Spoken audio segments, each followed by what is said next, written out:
যেনেকে এতিয়া কাউন্সিলৰ ইলেকশ্যন হ'ব, VCDCৰো ইলেকশ্যন হ'ব।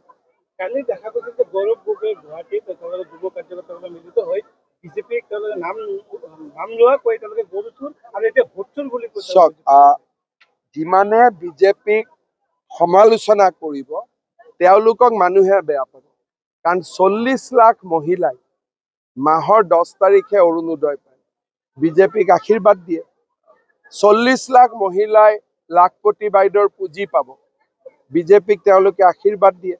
2 লাখ ল'ৰাই টকা পইচা নিদিয়াকৈ চাকৰি পাইছে, 2 লাখ ল'ৰাই মুখ্যমন্ত্ৰীৰ আত্মনিৰ্ভৰ অসম অভিযান পাইছে, 4 লাখ ছোৱালীয়ে নিযুত মইনা আঁচনি পাব। এইবিলাক মানুহৰ আগত গৈ যেতিয়া গৈ বিজেপিৰ এগেইনষ্টত ক'ব, কাৰ ভাল হ'ব কাৰ বেয়া হ'ব। সেইকাৰণে এতিয়াতো যিকোনো শব্দ কৈ কাৰোবাক ছোৱালী চুৰ কওক, কাৰোবাক কৈ দিয়ক, বেয়া বেয়া শব্দ ক'ব পাৰে, কিন্তু অসমৰ ইলেকশ্যনত মানুহে বেয়া শব্দবিলাক ভাল নাপায়। মানুহে বিচাৰে যে এটা গাম্ভীৰ্যতাৰে ইলেকশ্যন খেলক। এতিয়া মই ইয়াতে 40 মিনিট ভাষণ দিলো, এবাৰোতো প্ৰমোদ বড়ো হাগ্ৰামা মহিলাৰীক সমালোচনা কৰা নাই, কংগ্ৰেছৰো কথা কোৱা নাই। কাৰণ মানুহে আজিকালি পৰিৱৰ্তন হয়, মানুহে ভাল নাপায়, মানুহে ভাবে যে আপুনি কি কৰিব এইটো আমাক কওক। সেইকাৰণে আজিকালি ময়ো আপোনালোকে দেখিব খুব কম সমালোচনা কৰোঁ, একেবাৰে নোৱাৰা কথা হলেহে মেনশ্যন কৰোঁ।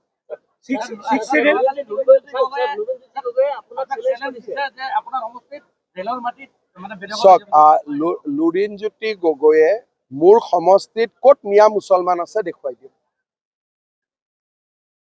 তেওঁ যদি কোনোবা বেলেগ মানুহৰ কথা কৈছে, এইটোত মই তেওঁৰ লগত একমত নহয়। তেওঁ ইনডাইৰেক্টলি এটা বেলেগ ভাৰতীয় মানুহক আক্ৰমণ কৰাৰ কথা কৈ আছে। তেওঁ চিধা চিধি ক'ব লাগে নহয়, তেওঁ কাক উদ্দেশ্য কৰি এই কথাবোৰ কৈ আছে, হয় নহয়?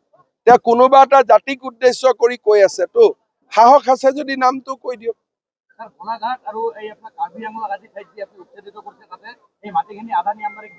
আদানী আম্বানী নহয়, গছ পুলি হ'ব। আদানীয়েও আহি গছ পুলি ৰুব পাৰে। আৰু যদি গোলাঘাটত বা কাৰ্বি আলঙত বা অমুক জাগাত আদানী আম্বানীয়ে যদি যায়, দুটা ইণ্ডাষ্ট্ৰী কৰে, এইটোতো কোনো বেয়া কথা নহয়।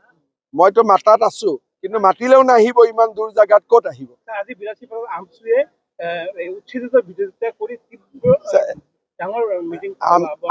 আমচুৰ মিটিঙত মানুহ হ'ব পাৰে, কিবা হ'ব পাৰে, কিন্তু আমি যিটো কৰিম বুলি কৈছো কৰিমেই। আমচুৱে হুলস্থুল কৰিলে দুটা এভিকশ্যন বেছি হ'ব। আপোনালোকে বাছি বাছি সংখ্যালঘু অধ্যুষিত এলেকাতে, সংখ্যালঘু অধ্যুষিত এলেকাত কৰা নাই, মিয়া মুছলমানক কৰি আছো, যিখিনিয়ে ফৰেষ্টত জবৰদস্তি সোমাইছে বা VGR PGRত জবৰদস্তি সোমাইছে। আমাৰ মানুহটো নোসোমাই। আমাৰ কৰবাত যদি বড়ো মানুহ আছে, মিচিং মানুহ আছে, তেওঁলোকেতো ফৰেষ্ট পাত্তা পাব যোগ্য, নন ট্ৰাইবেলেতো পাত্তা নাপায়। গতিকে ফৰেষ্টত নন ট্ৰাইবেল মানুহ কেনেকে সোমাব পাৰে, আমাৰ মিয়া মুছলমানসকল কেনেকে সোমাব পাৰে? তেওঁলোকৰ কাৰণেতো চৰত ইমান মাটি আমি দিয়ে থৈ দিছো। আমিতো চৰৰ মাটিত যোৱা নাই, চৰৰ মাটিততো আমাৰ বড়ো মানুহো যোৱা নাই, মিচিং মানুহো যোৱা নাই, অসমীয়াও যোৱা নাই, বঙালীও যোৱা নাই, বিহাৰীও যোৱা নাই। অসমৰ আধা মাটিতো তেওঁলোকৰ কাৰণে আছে চৰত। গতিকে তেওঁলোকে আকৌ চৰৰ পৰা শিৱসাগৰ যাব খোজে, যোৰহাট যাব খোজে, গোলাঘাট যাব খোজে, কেনেকে হ'ব? অসমীয়া মানুহ ক'ত থাকিব? আমচুৰ ৰেজাল্ট আজি কৈছে যে আপোনালোকে যিটো উচ্ছেদ কৰি আছে, উচ্ছেদৰ কাৰণে আপোনাৰ আইনৰ কাঠগড়াত থিয় কৰাব। হৈ যাম, কি অসুবিধা আছে? স্যাৰ বিজেপি কমিটমেন্ট আছিল স্যাৰ, কাৰ জৰিয়তে হিন্দু বাংলাদেশী স্যাৰ নাগৰিকত্ব দিয়াটো, কিন্তু আসুৱে এতিয়া প্ৰটেষ্ট কৰি আছে। চাওক, আসুৱে প্ৰটেষ্টটো কৰিছে, আসুৱে সুপ্ৰিম কোৰ্টত কেছো দিছে। গতিকে সিদ্ধান্তটো সুপ্ৰিম কোৰ্টে ল'ব। গতিকে কোনোবাই আন্দোলন কৰাটো মই বাধা নিদিওঁ, কিন্তু কাখন এখন আইন হয়, আইন বাতিল কৰাৰ অধিকাৰ অকল সুপ্ৰিম কোৰ্টৰ থাকে, অসমৰ মুখ্যমন্ত্ৰীটো নাথাকে।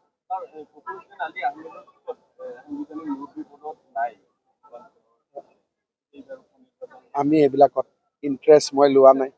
মোৰ এতিয়া ইণ্টাৰেষ্ট এভিকশ্যনত আছে, অসমীয়া মানুহক যেনে তেনে ৰক্ষা কৰাত আছে। গতিকে মোৰ এতিয়া ইণ্টাৰেষ্টটো অলপ বেলেগ জেগাত আছে। নেশ্যনেল লেভেলত চৰ্চা হৈ আছে, ৰাহুল গান্ধী বিধিগতভাৱে নিৰ্বাচন আয়োগক অভিযোগ কৰিব লাগিছিল ভোট চুৰি সন্দৰ্ভত। চাওক, কিন্তু নকৰাৰ কাৰণে ৰাহুল গান্ধী আপোনালোকে নিজেই জানে যে আমাৰ অসমত এখন চৰত হওক বিভিন্ন জেগাত মৰা মানুহৰ নাম দিটো ভোটাৰ লিষ্ট ভৰ্তি হৈ আছে, নিজৰ নাম নাকাটে, বিয়া হোৱা ছোৱালীৰ নামো ভোটাৰ লিষ্টত ৰাখি থৈ দিয়ে, আকৌ 100% তাত ভোটিঙো হয়। গতিকে SIR আহিলে ভোটাৰ তালিকাৰ নাম আৰু আধাৰ এই দুইটা যেতিয়া সংযোজিত হ'ব তেতিয়া সমস্যাবোৰ নোহোৱা হ'ব। কিন্তু ৰাহুল গান্ধী আকৌ SIRৰ বিৰোধিতা কৰে। গতিকে তেওঁ কি লাগে তেওঁ নিজেও স্পষ্ট নহয়। তেওঁতো ইলেকশ্যন কমিশ্যনক গৈ ক'ব লাগে যে ভোটাৰ তালিকা সংশোধন কৰক, নামৰ লগত আধাৰ নম্বৰটো লগাই দিয়ক, যাতে দুটা মানুহে দুই জায়গাত ভোট দিব নোৱাৰে। তেওঁৰ সেইটোত ইণ্টাৰেষ্ট নাই।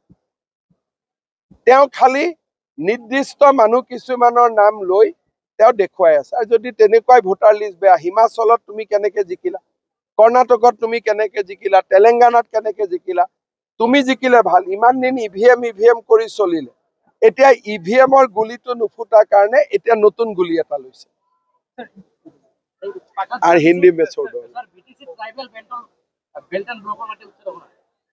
চাওক, BTCত উচ্ছেদটো ইমান সহজ নহয়, কাৰণ BTCত বহুত মানুহে মাটিৰ পট্টাই পোৱা নাই।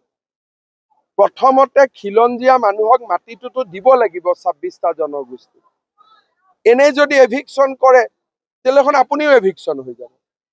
এতিয়া অসমত আমি কেতিয়া এভিকশ্যন কৰিছো? প্ৰথম বসুন্ধৰা আঁচনি আনি আমাৰ মানুহখিনিক মাটিৰ পট্টা দি তাৰ পিছতহে উচ্ছেদ। এতিয়া যদি BTAD ডাইৰেক্টলি উচ্ছেদ কৰে তেতিয়াহ'লে দেখোন কোচ, কলিতা, ৰাভা, বড়ো, আমাৰ গোৰ্খা, হিন্দীভাষী, আদিবাসী, বঙালী চবেই এভিকশ্যন হৈ যাব। দোষ কি?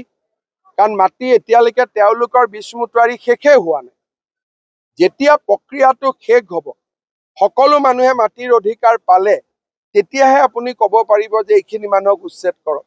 গতিকে BTADত প্ৰথম কাম হ'ল মানুহক পাট্টা দিয়া, দ্বিতীয় কাম এভিকশ্যন। অসমত পাট্টা দিয়া কামটো হৈ গ'ল কাৰণে আমি এভিকশ্যনত লাগিছো। গতিকে চব বস্তুৰ সিকুৱেন্স আছে, প্ৰণালীগতভাৱে আগুৱাই যাব লাগিব। এইটো ইমোশ্যন আৰু আৱেগৰ কাম নহয়।